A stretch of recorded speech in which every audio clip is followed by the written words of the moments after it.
Bismillah, Assalamualaikum warahmatullahi wabarakatuh.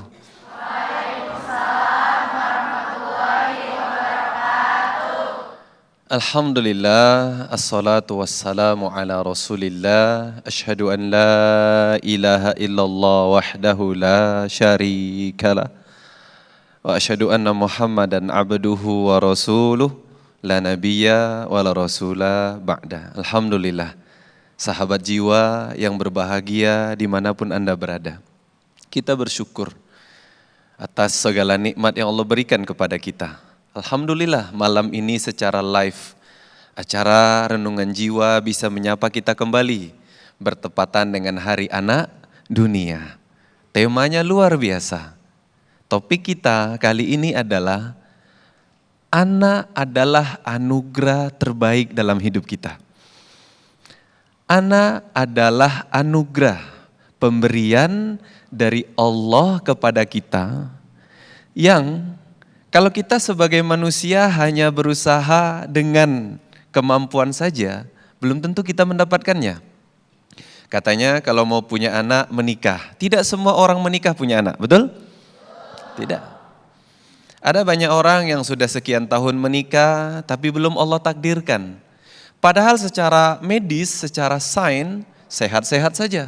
Suami sehat, istrinya pun sehat. Tapi tetap belum Allah berikan karunia, anugerah seorang anak.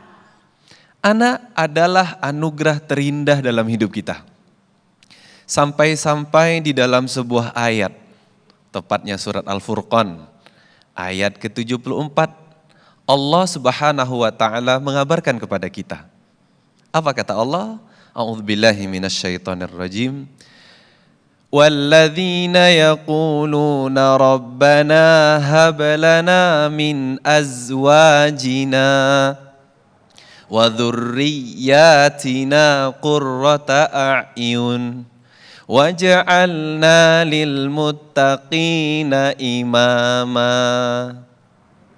Dan orang-orang yang mereka berdoa kepada Allah, Rabbana hab lana min azwajina, ya Allah anugerahkan kepada kami azwaj, umumnya istri, tapi secara umum lagi pasangan, wa dzurriyyatina, anak cucu keturunan, qurrata a'yun, yang bisa menjadi penyejuk hati. Waja'alna lil muttaqina imama, dan jadikan kami sebagai pemimpin orang-orang yang bertakwa, beriman. Lihat urutannya, anugerahkan kepada kami pasangan.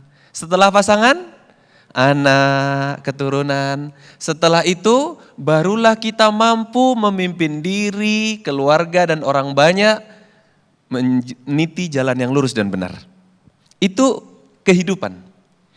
Di dalam teori modern terbukti seorang pemimpin hebat di masyarakat itu berasal dari seorang suami dan bapak yang sukses di rumah.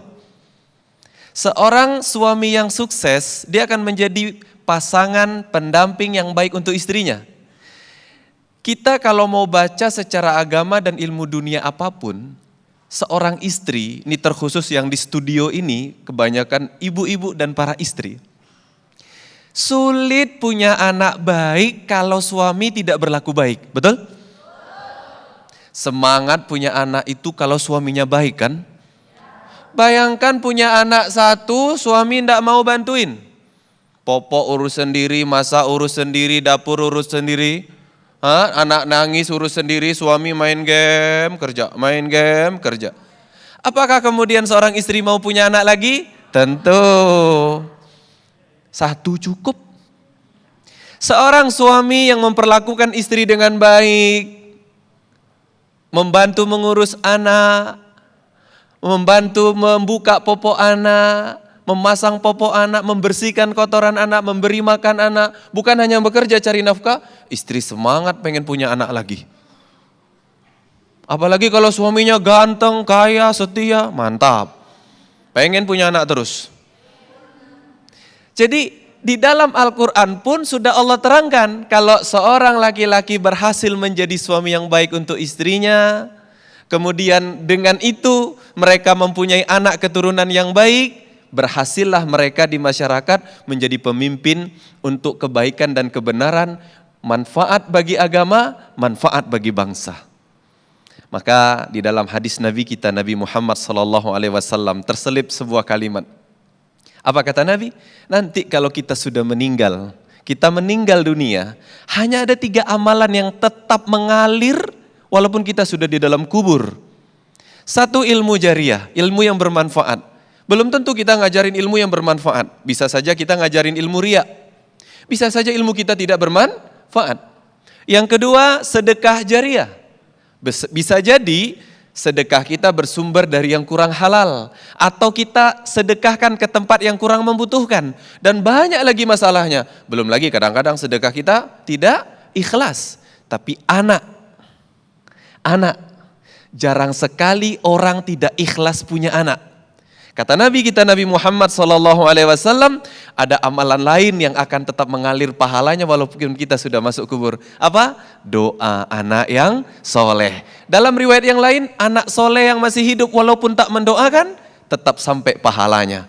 Anak adalah anugerah terindah hidup di dunia, bahkan kita nanti masuk kubur dan nanti mampu memberikan kita syafaat di hari kiamat. Mudah-mudahan kita semua yang hadir di sini, di studio maupun yang menyaksikan di layar kaca dimanapun Anda berada, Allah berikan kepada kita anugerah terindah, anak yang soleh dan soleha. Amin ya rabbal alamin. Assalamualaikum warahmatullahi wabarakatuh. Waalaikumsalam warahmatullahi wabarakatuh. Bismillahirrahmanirrahim. Assalamualaikum warahmatullahi wabarakatuh. Alhamdulillahirrabbilalamin, alhamdulillah sahabat jiwa, kita kembali berjumpa dalam program Renungan Jiwa.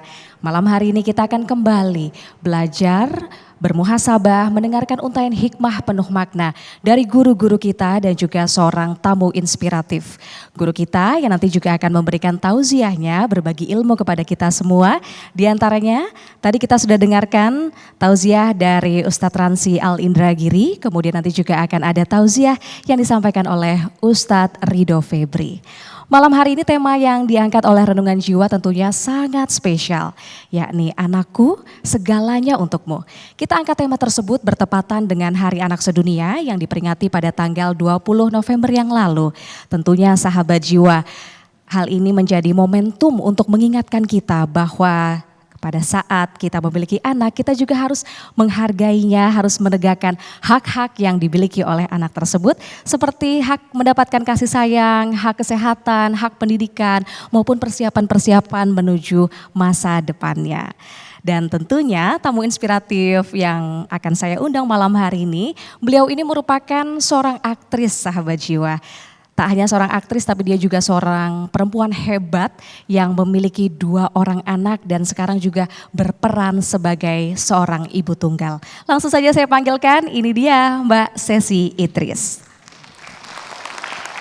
Assalamualaikum Mbak Sesi. Waalaikumsalam warahmatullahi wabarakatuh Teh. Bagaimana kabarnya Mbak Sesi? Alhamdulillah baik. Masya Allah. Terima kasih ya Mbak Sesi sudah bergabung, sudah hadir di Renungan Jiwa malam hari ini. Kita mau ngomongin soal anak nih ya Mbak. Nah mungkin sebelumnya boleh dikenalin dulu ke pemirsa. Mbak Sesi ini anaknya 2 betul ya Mbak? Betul, alhamdulillah 2 sepasang. Sepasang laki-laki dan perempuan. Oke. Yang satu namanya Kayana, yang kedua yang perempuan namanya Keisha. Masya Allah, cantik sekali namanya ya. Umurnya berapa tuh Mbak? Kayana itu umurnya 12, Keisha 9, mau 10 tahun depan. Masya Allah. Masya Allah Nah, ya, Masya Allah. semoga sehat selalu ya. Nah nanti kita akan berbincang lebih jauh ya sahabat jiwa. Kita akan menggali inspirasi juga dari seorang sosok Sesi Idris yang memiliki 2 orang buah hati. Betul ya Mbak ya, dalam tema Renungan Jiwa malam ini, buah hatiku segalanya untukmu. Nah namun tentunya obrolan tersebut akan kami hadirkan sahabat jiwa usai jeda pariwara berikut ini. Jadi jangan kemana-mana, tetap dalam program Renungan Jiwa yang dipersembahkan oleh Wadimor, tentu sarung kita.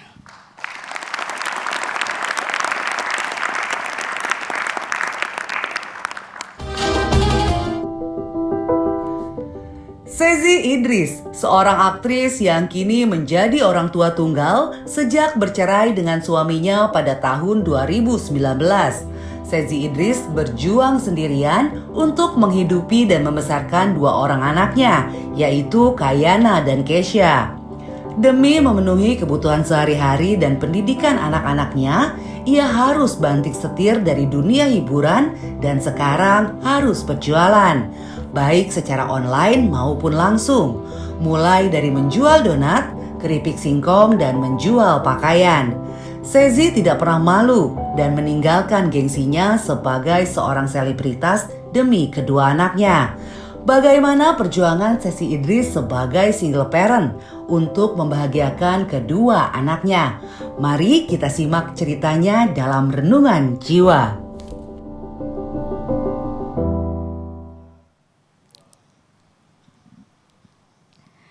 Sahabat Jiwa mungkin boleh berikan sambutan yang hangat, tepuk tangan untuk tamu inspiratif kita malam hari ini, Mbak Sezi Idris. Subhanallah, terima kasih Mbak Sezi sekali lagi sudah hadir di Renungan Jiwa ya.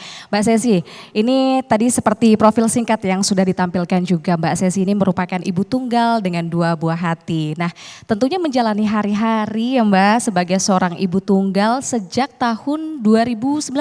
Betul Iya ya? betul Teh. Tentu itu adalah perjalanan yang panjang dan tidak mudah ya Mbak ya. Iya. Bagaimana Mbak Sezi ini menjalaninya sejauh ini? Apa yang Mbak Sezi lakukan untuk memenuhi kebutuhan Mbak Sezi sendiri dan juga dua orang buah hati?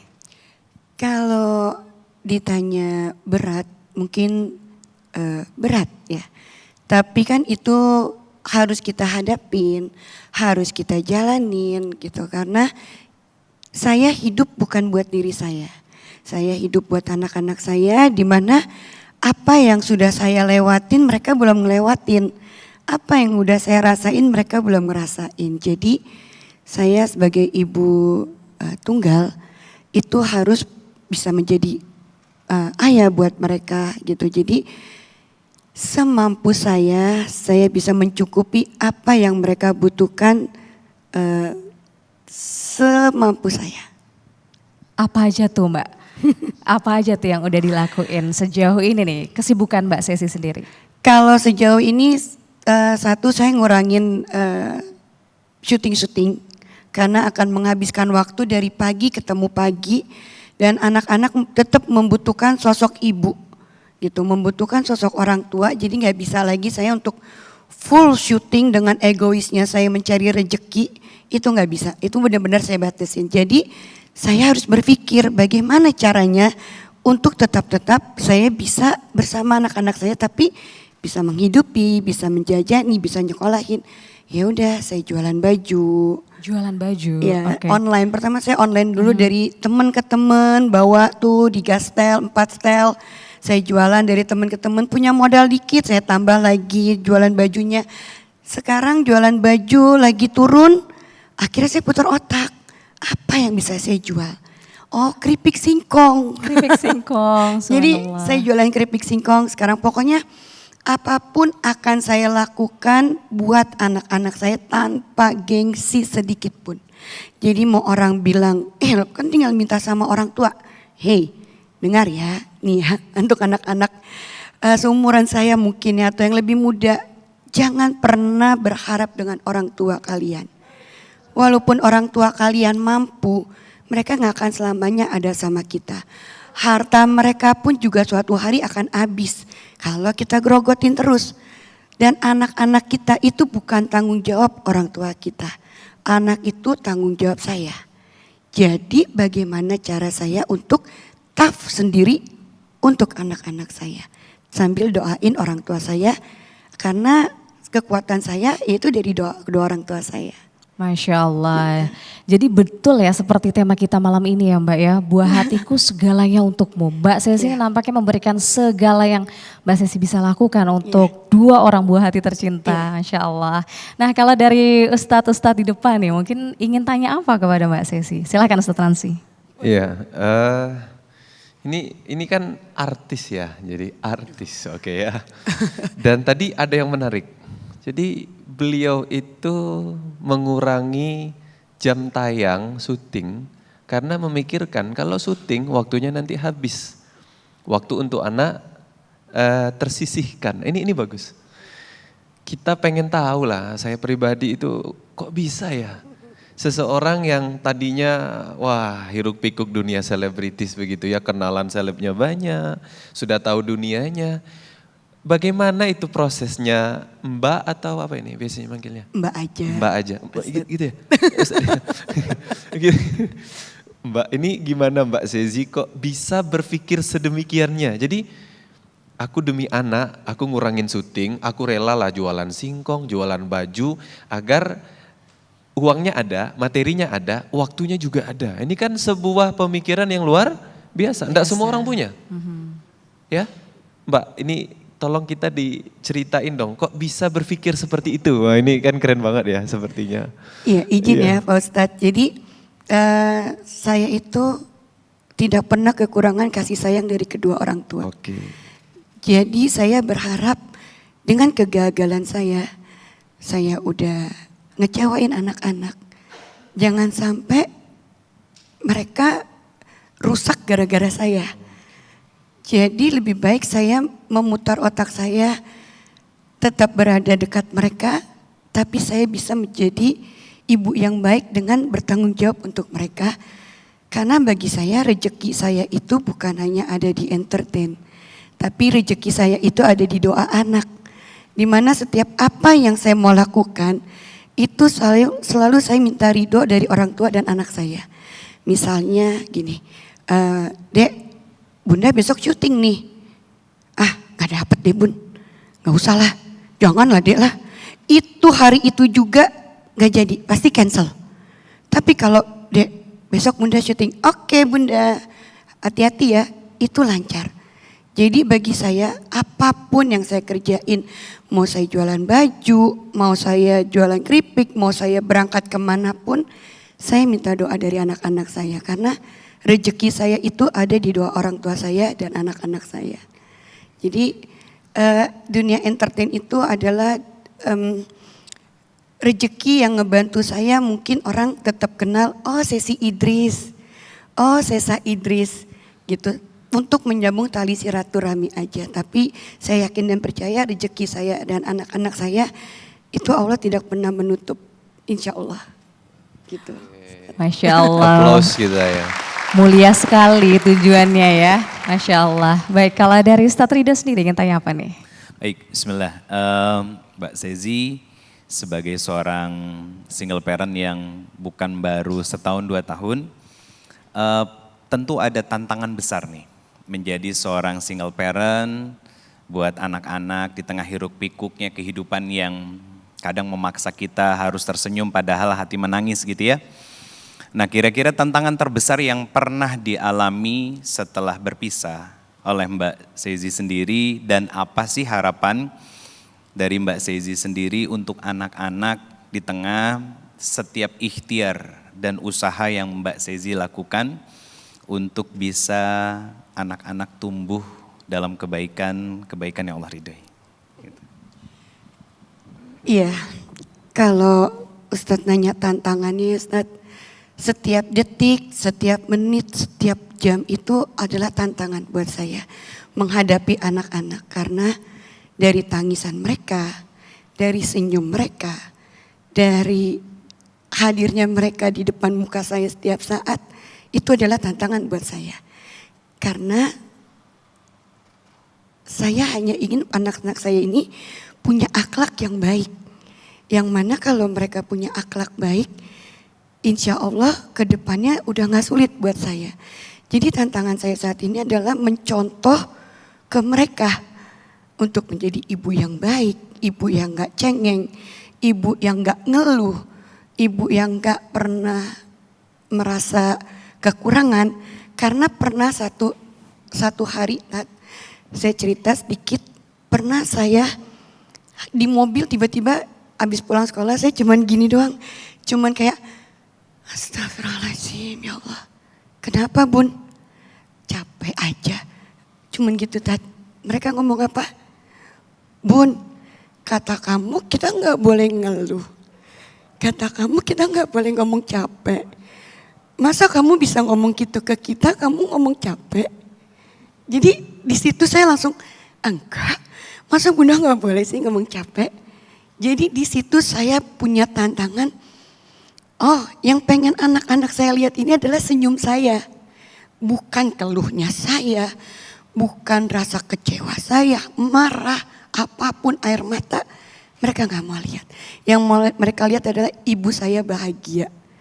Jadi itulah tantangannya, bagaimana cara saya untuk bisa tersenyum.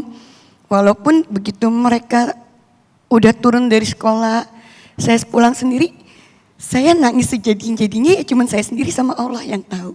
Begitu sampai rumah ketemu orang tua saya pun, Assalamualaikum Apa. Udah selesai karena waktu saya itu di mobil di set saya sendiri. Jadi tantangan saya saat ini adalah ngebentuk anak saya untuk menjadi anak yang kuat, yang punya akhlak yang baik. Itu sih. Masya Allah. Menyentuh sekali ya cerita singkat dari Mbak Sesi ini. Tapi dari yang bisa saya ambil dari cerita yang Mbak Sesi baru saja ini, nampaknya memang ada kedekatan yang sungguh luar biasa antara Mbak Sesi dan juga kedua buah hati. Meskipun ternyata Mbak Sesi ini menjalani dua peran ya Mbak, sebagai ayah, iya bagi anak-anaknya, kemudian ibu juga tentu saja. Nah nanti sahabat jiwa kita akan menggali lebih dalam mengenai kisah inspiratif lagi dari Mbak Sesi Idris. Namun usai jeda pariwara berikut ini sahabat jiwa tetap dalam renungan jiwa, buah hatiku segalanya untukmu. Terima kasih sahabat jiwa, Anda kembali dalam program Renungan Jiwa yang dipersembahkan oleh Wadimor, tentu sarung kita. Tema kita malam hari ini adalah buah hatiku segalanya untukmu. Kita sebagai orang tua pasti ingin memberikan yang terbaik kepada buah hati kita, anak-anak kita. Dan kita akan lanjutkan ya obrolan bersama dengan tamu inspiratif malam ini, Mbak Sesi Idris. Ini nampaknya Ustadz Ransi masih memiliki pertanyaan ya untuk Mbak Sesi. Boleh silahkan Ustadz Ransi.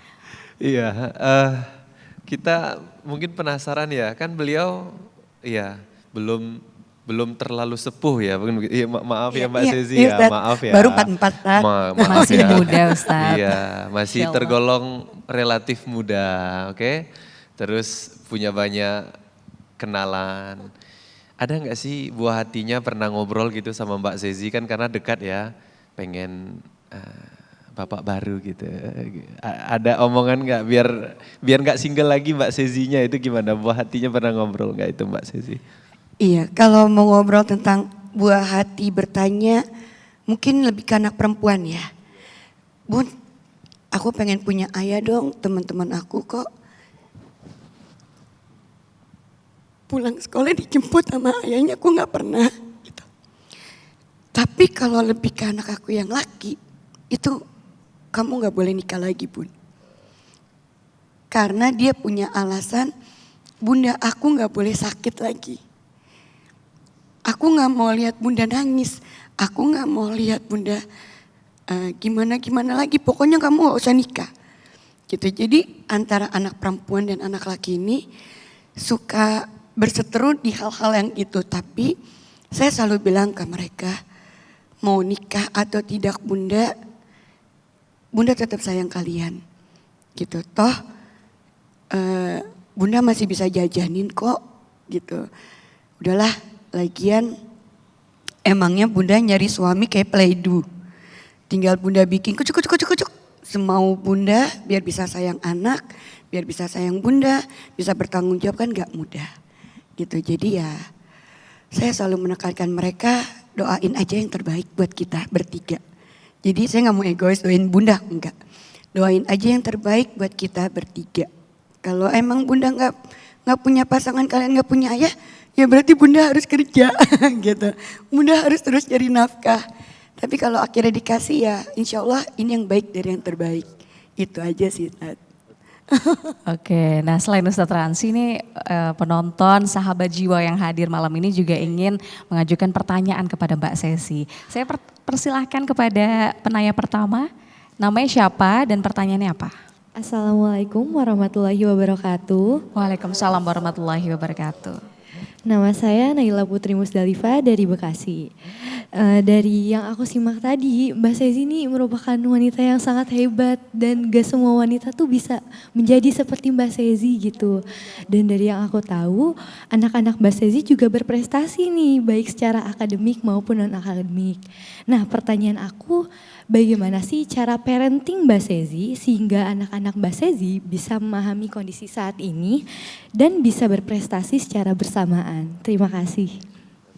Masya Allah. Masya Gimana Allah. tuh Mbak, boleh dibagi ceritanya Jadi Mbak? anak berprestasi ya. Iya, terutama parentingnya tuh gimana, berperan double sebagai ayah dan juga ibu. Silakan. Ya itu tadi aku benar-benar membatasi kerja di dunia entertain aku.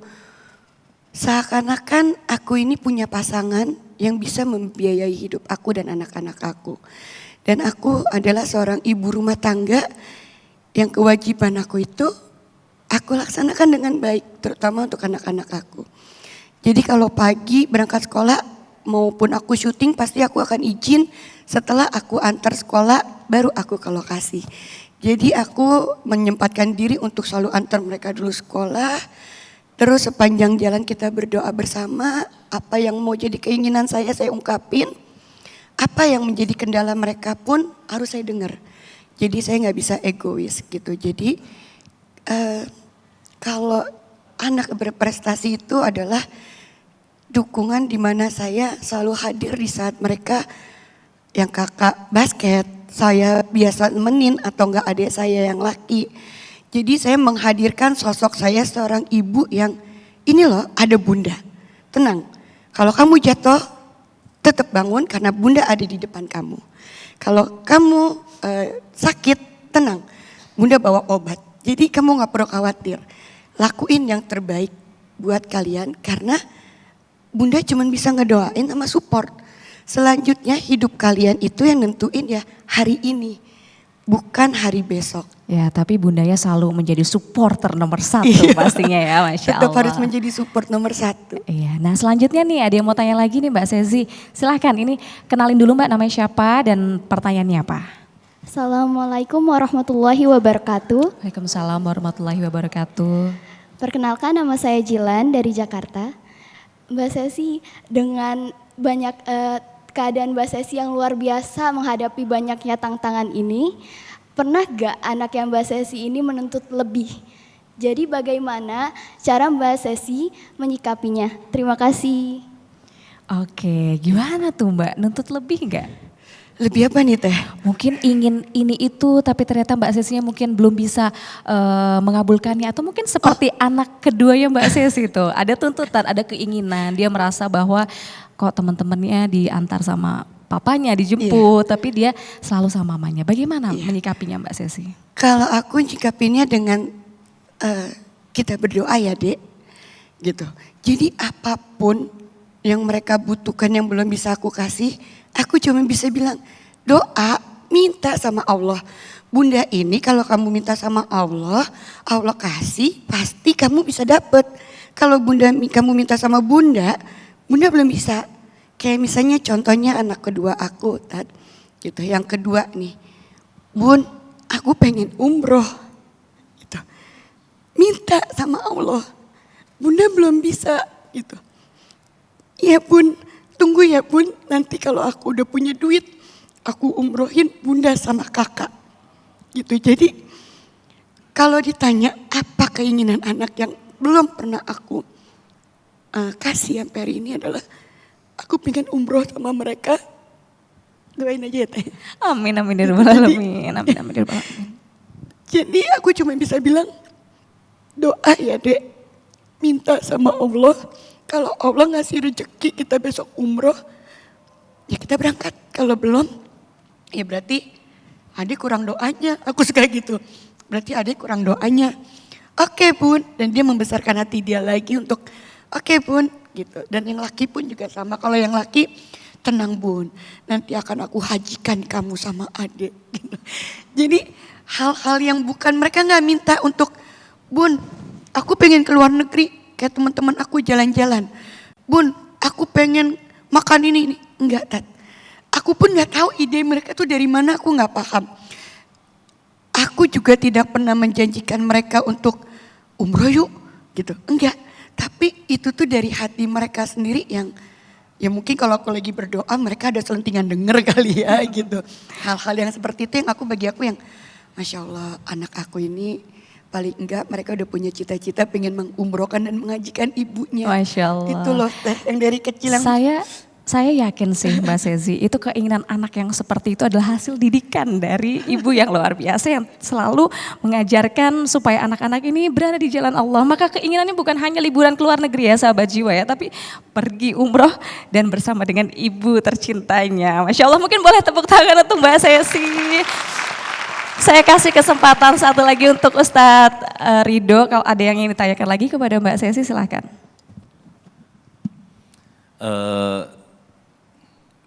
Ini istimewa ya kisahnya beliau. Yang tadi sebetulnya dari banyak kisah dan cerita yang Mbak Sezi sampaikan sebagai seorang single parent,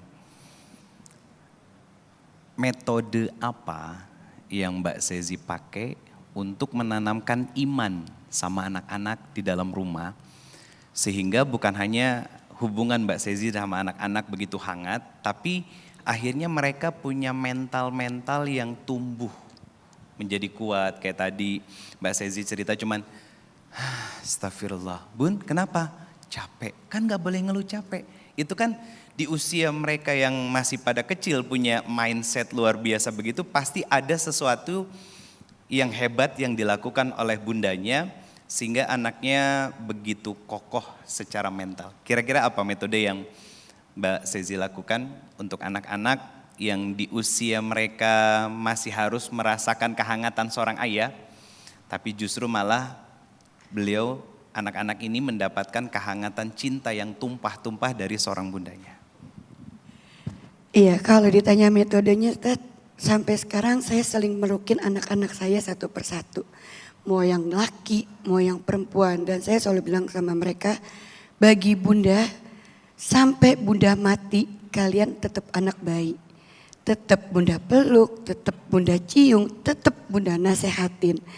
Terus saya selalu memberikan mereka itu contoh nyata. Jadi bukan dari omongan, bukan hanya saya memberikan teori, bukan. Tapi saya selalu mencontohkan kayak misalnya saya makan pakai tangan kanan. Pasti mereka akan ngikutin. Saya salim ke orang tua saya mau tidur, saya mau pergi, saya ketemu mereka.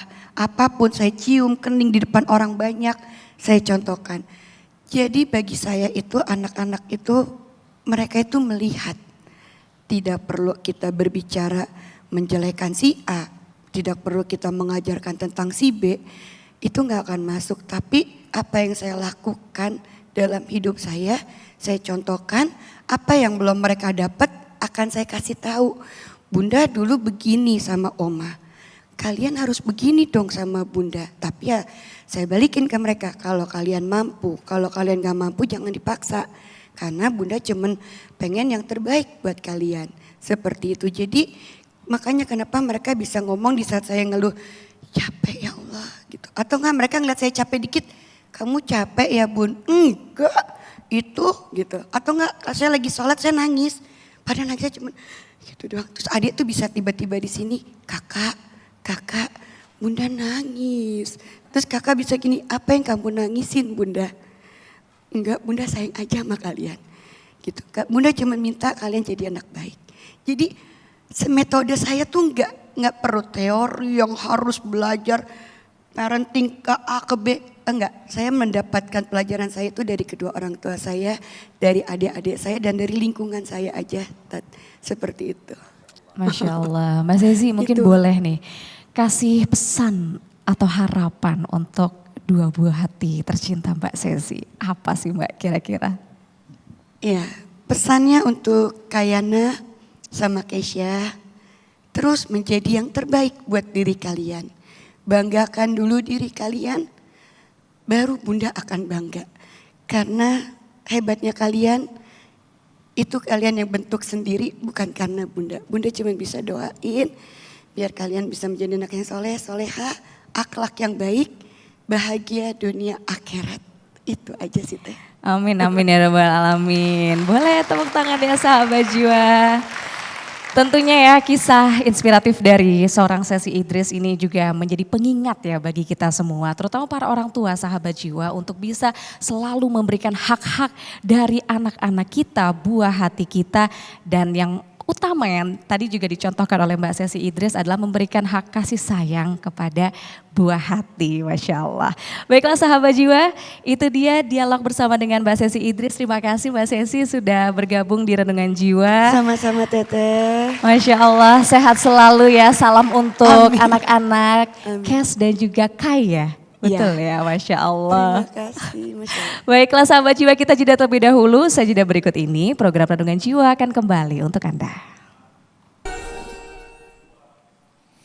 Bismillahirrahmanirrahim. Assalamualaikum warahmatullahi wabarakatuh.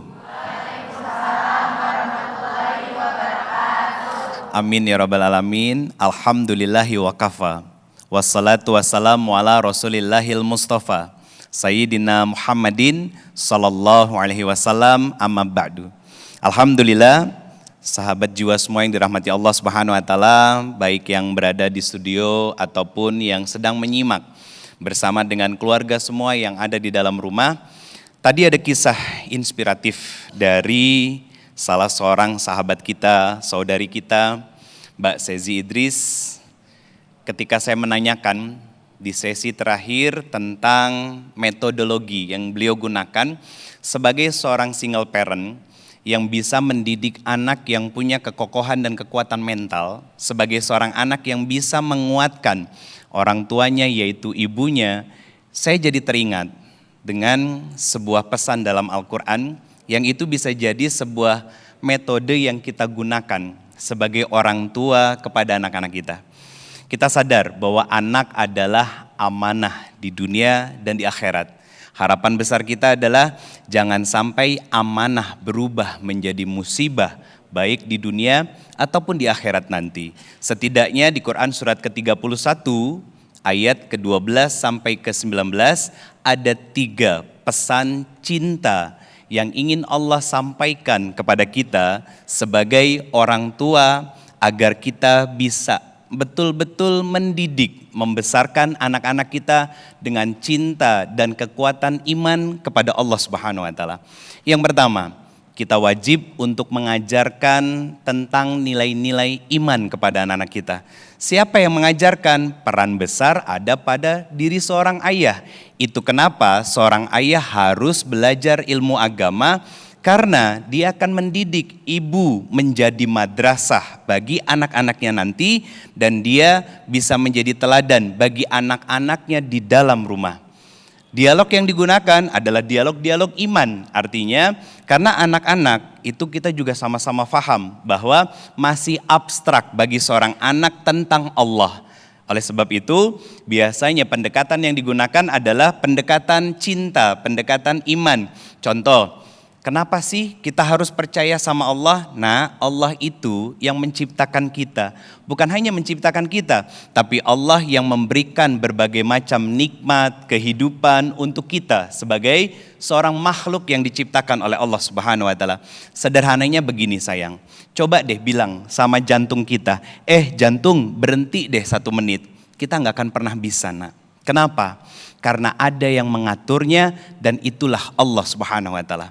Yang kedua, kita ajarkan tentang nilai-nilai ibadah kepada anak-anak kita. Kalaulah anak perempuan kita bertanya kepada kita sebagai seorang ayah, sebagai seorang ibu, "Ayah, ibu, kenapa sih aku tuh harus pakai jilbab?" Nah, pakai jilbab itu adalah mahkota yang harus dipakai oleh seorang wanita. Kenapa? Karena mahkota terbesar dari seorang wanita adalah rasa malunya.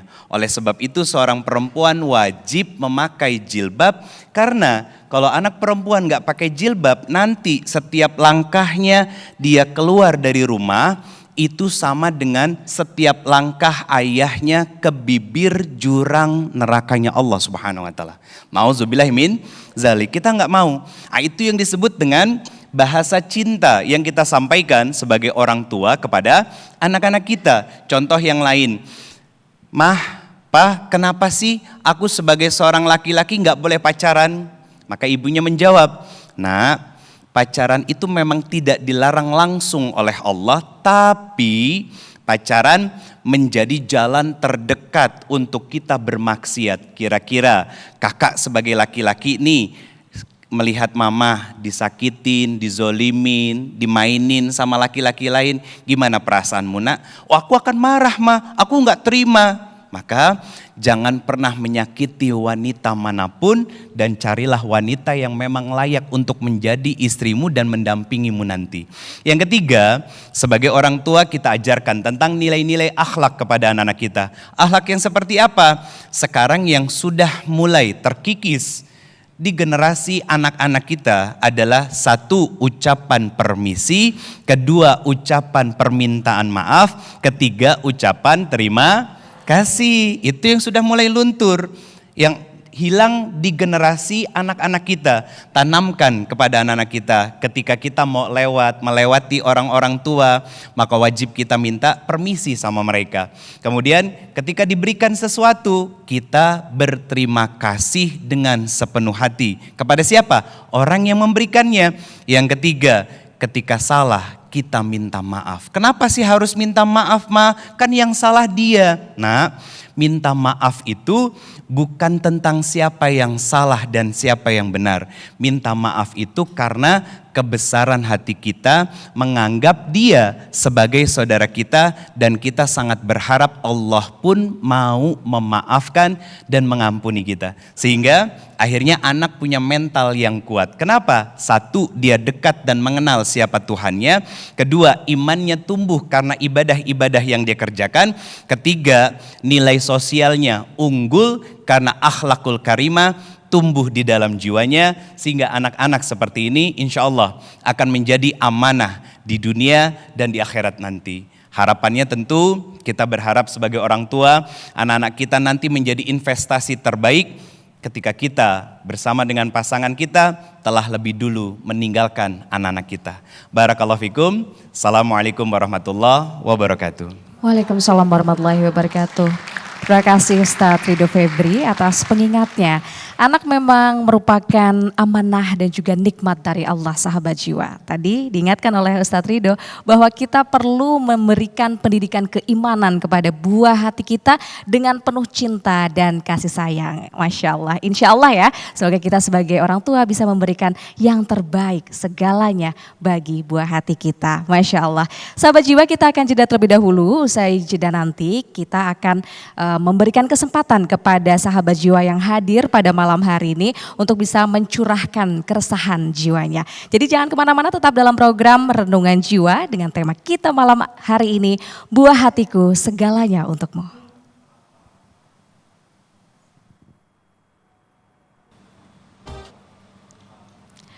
Buah hatiku segalanya untukmu, itulah tema program Renungan Jiwa pada malam ini, sahabat jiwa. Dan kita tiba pada segmen sesi curahan hati untuk sahabat jiwa yang ingin menyampaikan keresahan jiwanya kepada guru-guru kita. Kami persilahkan untuk dua orang penanya terlebih dahulu. Penanya pertama, silahkan, siapa yang ingin nanya dulu? Oke, ini dengan Mbak siapa dan apa pertanyaannya? Assalamualaikum warahmatullahi wabarakatuh. Waalaikumsalam warahmatullahi wabarakatuh. Perkenalkan, nama saya Nisrina Ais, asal dari Bekasi. Ustadz, saya izin bertanya, bagaimana sebaiknya sikap saya sebagai anak ketika orang tua selalu sibuk dengan pekerjaannya? Saya memahami bahwa kesibukan itu untuk mencari nafkah dan demi kebaikan keluarga. Namun kadang di sisi lain saya juga merindukan waktu dan nasihat dari orang tua saya. Bagaimana cara saya untuk menyikapi hal ini dengan hati yang lapang dan tetap berbakti kepada mereka? Terima kasih. Baik, silakan, mungkin Ustadz Ransi dulu yang menjawab nih Ustadz. Iya, ini pertanyaan bagus ya. Jadi ada semacam teori yang mengatakan bahwa anak yang tanpa dukungan orang tua itu akan gagal. Teori ini dibantah dengan sirah nabawiyah. Kita harus ingat bahwa Nabi kita itu dari kecil tidak tinggal dengan orang tuanya. Jadi sejak dalam kandungan sang ayah sudah meninggal, ketika lahir masa susuan tinggal di rumah Halimah, kampung Bani Sa'ad, seorang wanita miskin. Kemudian harusnya pulang ke Madinah, ke Mekah, itu ada wabah penyakit, karena khawatir Muhammad kecil kena wabah penyakit, jadi tidak pulang ke Mekah, tetap di rumah Halimah sampai usia 5 tahun. Setelah itu umur 5 tahun ke ibunda tercinta, Ibunda Aminah, tapi hanya setahun. Setelah itu ibunda beliau meninggal dunia. Diasuh oleh kakek 2 tahun, kakek meninggal dunia.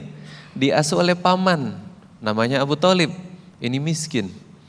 Nabi dari kecil mengembala domba, tidak mengenal yang namanya diperlakukan mbak anak sultan. Kita kalau baca kitab sirah, Allah bisa saja men-setting Nabi kita itu dari kecil itu mbak anak sultan.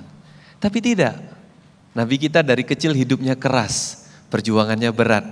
Dan beliau tidak pernah mengeluh kekurangan kasih sayang dari seorang bapak atau ibu.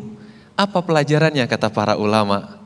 Kita sebagai seorang manusia, apakah orang tua atau anak, siapapun kita, pemimpin atau rakyat, siapapun kita, Islam itu mengenal akidah husnudzon billah, positive thinking kepada Allah, berbaik sangka kepada Allah. Segala yang ada di dalam hidup kita ini adalah pemberian Allah. Apapun yang ada dalam kehidupan kita ini pemberian Allah. Maka agar kita tetap lapang dada, enak hatinya, tenang, tidak resah, tidak galau, tidak ngeluh dengan kondisi orang tua kita yang kurang memperhatikan. Ingat, apapun kondisi kita, Allah yang sudah men-settingnya. Bukan untuk menciptakan makhluk lemah dan bermasalah. Tapi Allah men-setting hidup kita yang mungkin penuh perjuangan. Sebagaimana yang tadi kita dengarkan dari Mbak Sezi Idris. Itu memang cara Allah agar kita menjadi orang yang lebih kuat lagi. Sedikit saya tambahkan dalam sains, dalam otak kita itu ada 2 timbangan. Satu masalah, satu lagi kesenangan. Jadi ketika hidup kita banyak masalah, timbangan kepuasan, kebahagiaan itu diberi oleh otak namanya dopamin. Otak bekerja memberikan dopamin. Agar dia seimbang, hidupnya bahagia. Itulah kenapa Nabi kita bilang, man yuridillahu bihi khairan yusiblahu. Orang, kalau Allah inginkan atasnya kebaikan, Allah beri dia musibah, Allah beri dia ujian, Allah beri dia masalah. Bukan karena Allah tidak suka, tapi karena Allah inginkan dia lebih baik lagi. Rupanya dalam sains diakui, ketika kita timbangannya banyak masalah, otak memberikan dopamin. Kenapa medsos itu berbahaya?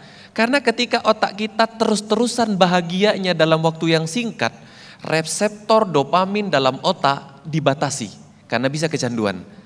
Itulah kenapa tidak boleh banyak-banyak bermedsos yang singkat-singkat karena menyebabkan kecanduan. Otak kita nanti kinerjanya tidak normal. Rupanya masalah yang ada dalam hidup kita itu sebuah kepastian. Setiap kita punya masalah. Itulah cara Allah untuk meningkatkan derajat kita, karena rupanya otak kita bekerja secara sains itu ketika kita ada masalah. Kita butuh tekanan, kita butuh masalah, makanya Allah bilang apa? Fa inna ma'al usri yusra.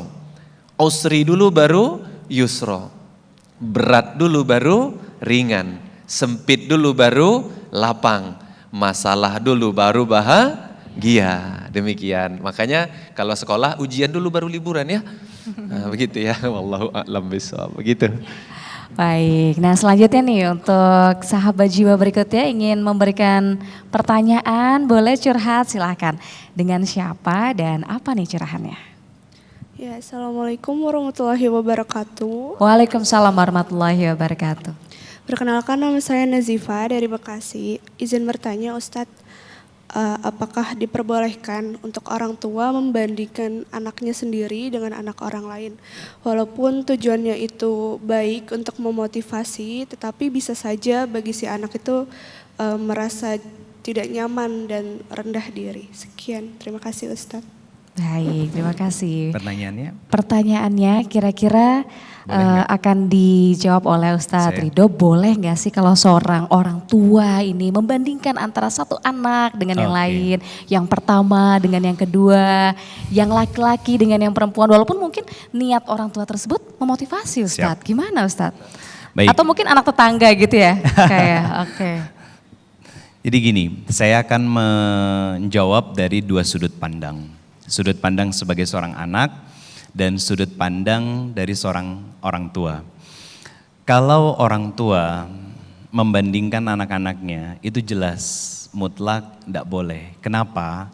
Karena setiap anak itu punya keunikannya masing-masing. Ini kadang para orang tua nggak sadar.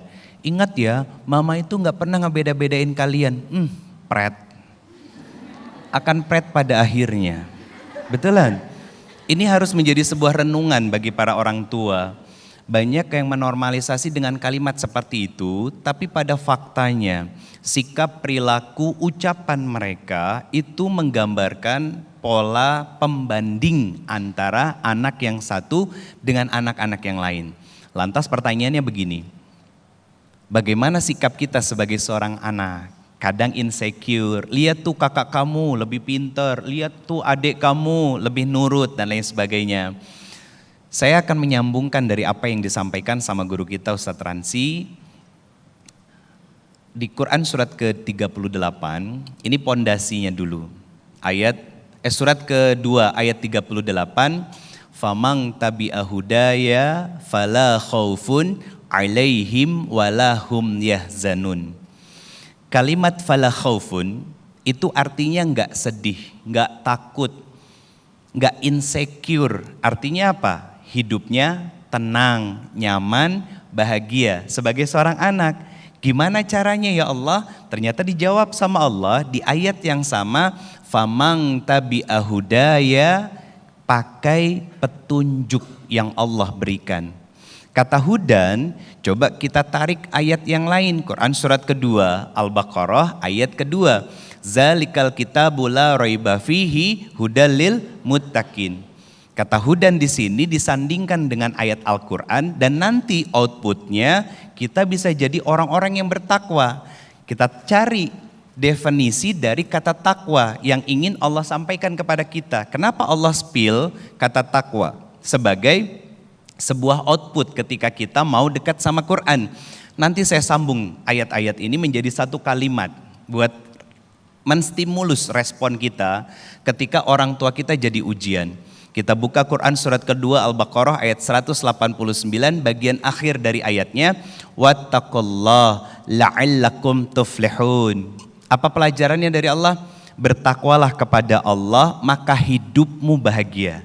Dari 3 ayat ini kalau kita jahit menjadi satu kalimat, Allah seolah-olah berfirman kepada kita dan bicara kepada kita.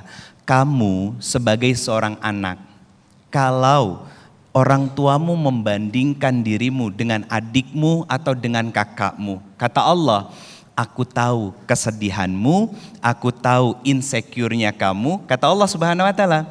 Namun kalau kamu mau membuka Al-Quran, aku yang akan menenangkan hatimu sehingga hilang insecure-mu dan muncul syukurmu terhadap orang tuamu sehingga aku lapangkan hatimu dalam kebahagiaan untuk menerima bahwa itu adalah sesuatu yang sudah aku takdirkan. Memang gak mudah ya, tapi butuh proses.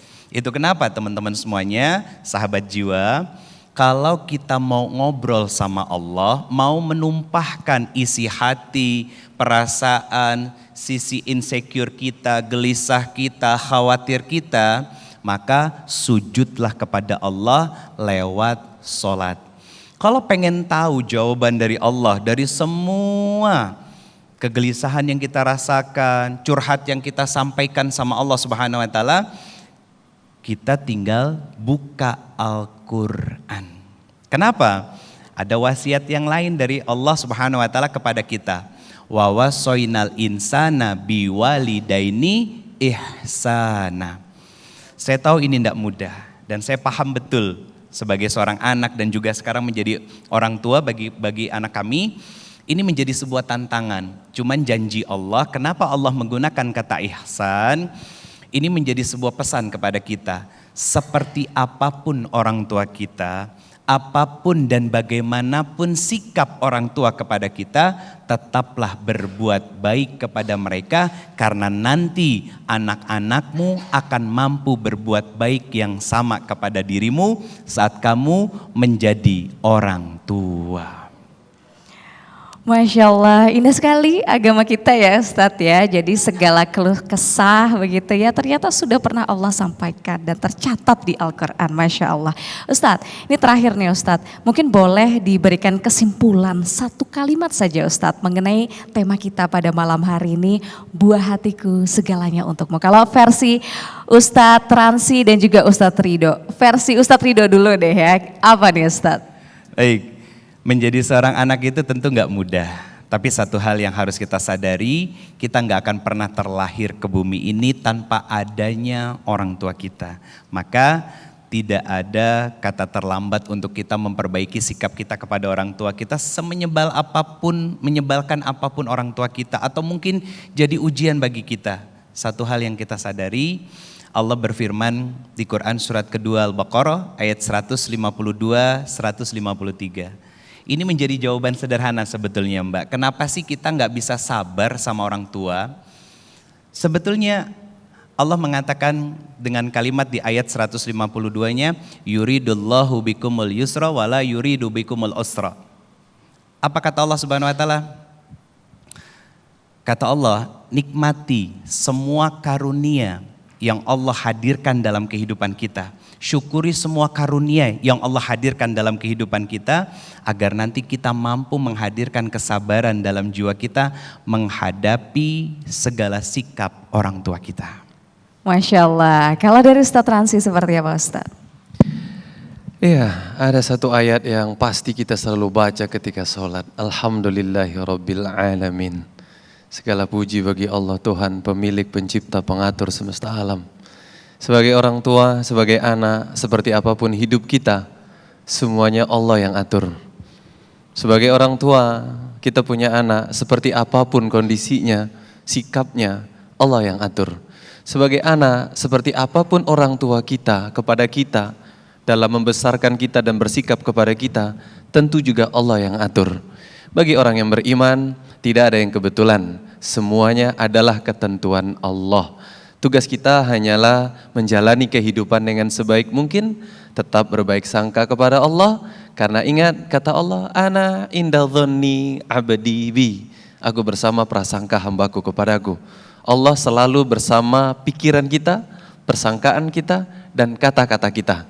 Terakhir kata Nabi, nanti kita akan sampai kepada apa yang sering kita katakan dan yang kita ucapkan. Maka pikirkan yang baik-baik dan katakan yang baik-baik, mudah-mudahan kita sampai ke sana. Amin. Amin. Ya Rabbal Alamin. Amin ya Rabbal Alamin. Baiklah, kita jeda terlebih dahulu ya Ustadz ya, dan juga sahabat jiwa. Usai jeda berikut ini kita akan berdoa dan juga bermuhasabah bersama. Jangan kemana-mana, tetap dalam program Renungan Jiwa. Sahabat jiwa, setiap anak adalah benih harapan cahaya masa depan. Mari kita lindungi, mari kita sayangi mereka, biarkan mereka tumbuh dalam doa, harapan, kebahagiaan yang tanpa batas.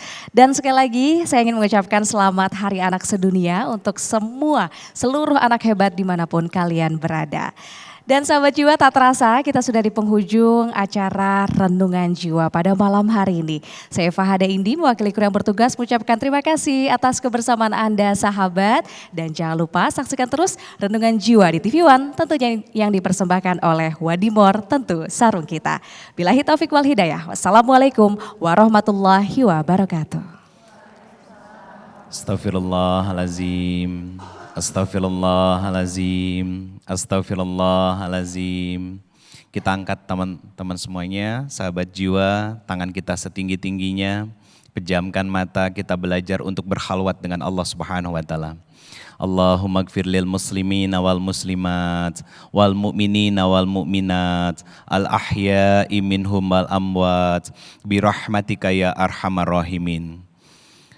Allahumma gfirli wali walidayya warhamhuma kama rabbayani saghira. Ya Allah, lihat dan tataplah kami. Allah begitu menatap dan menyaksikan kita. Allah tahu kita capek dengan semua kehidupan kita sebagai orang tua, sebagai anak, lelahnya kita. Allah tahu.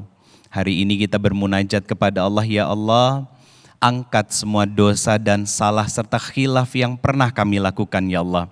Dosa yang kami lakukan terang-terangan ataupun sembunyi-sembunyi, semua dalam catatanmu, ya Allah.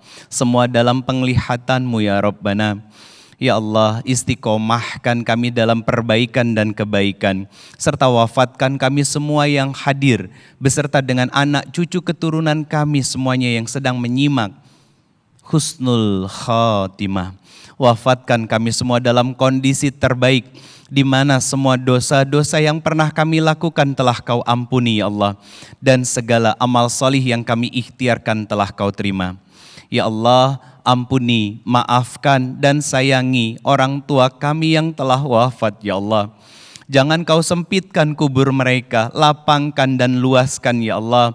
Jadikan kubur-kubur dari orang tua kita raudhah min riyadil jannah, taman di antara taman-taman surgamu, ya Allah.